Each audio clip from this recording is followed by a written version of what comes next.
Why We Need Sarah Palin to Succeed, by Robert Wiles. I am not here to dictate policy or say what has to be done in the political field of legislation, for I am not a political guru or pundit. I am not a writer or an essayist. I'm just an ordinary citizen who sees the attacks on Sarah Palin as attacks on me in America. As a member of society, I am free to express my opinions. Sarah Palin is the only voice of reason and common sense.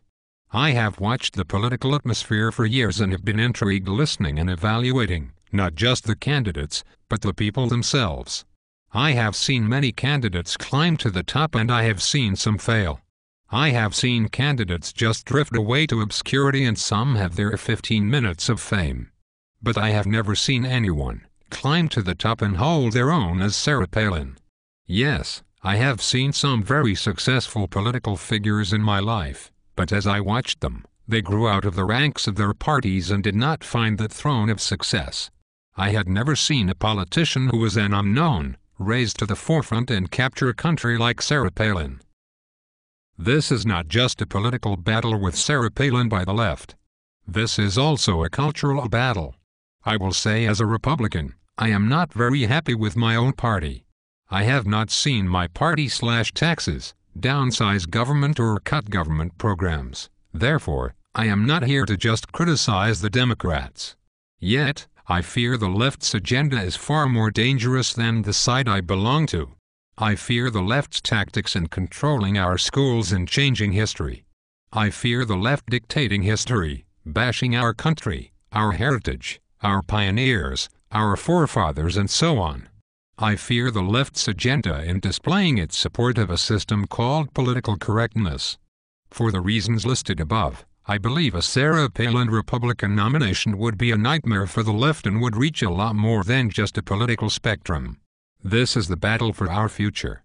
In 2008, when Sarah Palin was introduced, there was an awakening by many on the Republican side. Up until then, we had given up and said it's over. Yes, we still lost the election, but the result was an awakening of the American people. There was one reason for that sentiment. That reason was Sarah Palin. I love President Ronald Reagan, but even he was a known figure throughout his life. He began in the movies and later moved on to politics. That's what amazes me about the Sarah Palin phenomenon. She was virtually an unknown politician. Today, Sarah Palin is one of the most prominent politicians in America. Even as a private citizen, Sarah is still one of the most popular persons in America. Why is that? Here are some of the reasons. Sarah Palin is my neighbor, my school teacher, my grocer, my banker, my mechanic, my fellow churchgoer, plus a lot more. Sarah Palin is America. The castle gates have been opened and Sarah is marching us into the realm of the elites. It's time to say, no more. The princess is leading her paupers to the gates. The elite look out beyond the gates and they see the mechanic, the janitors, the waitresses, the school teachers, the small business owner, the Walmart shopper, the librarian, the donut maker, the bread maker, the flag-toting faith believer, the beer drinker who wears a pair of blue jeans, and they see their exclusive club is now being joined by the hicks who make this country. We the people are not wanted in this exclusive club. Sarah Palin is giving us the chance to be a part of it. We are bringing common sense to the party and the elite don't like it.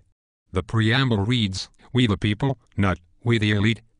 Ask yourself once more, how good of a shape are you in as an individual with all the intellects running your country? Our dream is Sarah Palin, their nightmare is Sarah Palin. Sarah Palin 2012.